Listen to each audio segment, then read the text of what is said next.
A lot of people today still ask the question, can a tablet replace a laptop? Well, today I'm going to find out. For this example, I'm going to be using an Android tablet. In this case, it's the Samsung Galaxy Tab S 10.5. Though pretty much all the tests that I'm going to be running here will be comparable to pretty much any Android tablet released in recent years. So the first thing I'm going to do is connect this OTG connector. What this does, it will give a USB port on the micro USB port on the tablet. This will now allow me to connect a USB hub to the tablet to pretty much allow me to use any USB device with the tablet. So now if I go to my file browser on this tablet, I can now access all the files that are on these drives. There are basically no limitations to this, so I can just watch movies or just read some text documents, pretty much whatever I want. All in the same way that I could on a PC. And I can access multiple drives since this is connected to a USB hub. So really there's not that much of a limitation on what you can store on Android from this OTG connector. And I can eject the connector in the same way. I can even connect a mouse to this tablet. Now this can be wired or wireless, and if we just zoom in on the screen to this section here, you can see a mouse has appeared, and with this mouse I can navigate the systems much in the same way as my finger. However, this can make things a lot easier, and if I right click, that acts as a back button. So with a multitude of both, I can quickly get onto websites and just make the whole experience much quicker. This also works with keyboards and other USB devices. In fact, there are very few USB devices that will not work with this device. The only ones that I know that will not work are high-powered USB devices, so anything that requires a lot of electricity to run off. This thing is not going to supply enough power to it. Or, let's just say something like a webcam, that is not going to work, but there is a built-in camera, so I can easily do Skype calls and conversations at ease. Now some people would argue, what about video? Can you do video editing and that on this?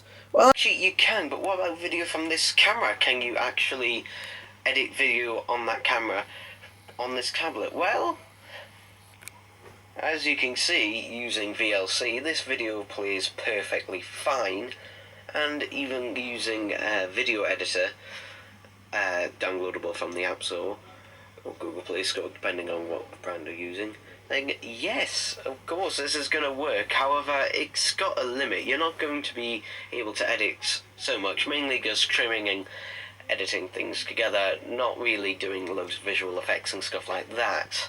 So yeah, there are limitations, but it can be done in desperate times.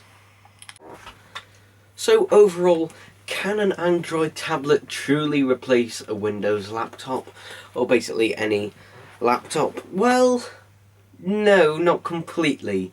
In some cases, yes, it's depending on what you're doing. Basically, if you pretty much are happy enough with what you're doing on your smartphone, but you just want a bigger screen, then this is going to fulfill it, absolutely. And if you're wanting to do a few extra things, I mean, this tablet does have multi-window support, so you can have two apps open at the same time. That does work on this tablet, and this isn't running Android N yet. So this will be available on Android N, so you can have some multitasking on this tablet. So that isn't an impossibility. And also you get the benefits of owning Android tablets, for example, just being locked into Google's ecosystem, because all your Google stuff is good here, it's all here. And also you're very less likely to get any kind of virus or any kind of stuff like that, because it's very hard to get onto this device. It's a lot more secure, and it's a lot thinner, lighter, and more portable as well. Though there are some drawbacks, obviously. For one, you're not going to have this as your main gaming device unless you're really into your Android or iOS apps. And while I said you can do some video editing, that is extremely light and basic video editing on this device. So if you're into more serious video editing, then go get yourself a laptop. Then maybe something like Adobe Premiere or some other free alternative to it.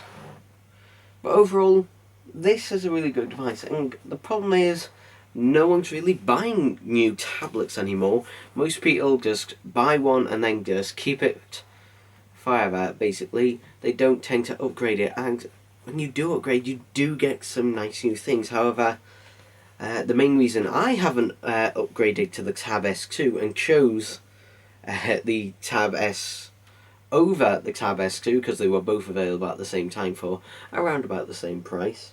The reason I chose this one, this has a bigger screen, and also it has a 16:10 aspect ratio, which is better for widescreen video and also for multitasking as well. But that's it for this video. I haven't been doing one for a while, so thank you, bye bye.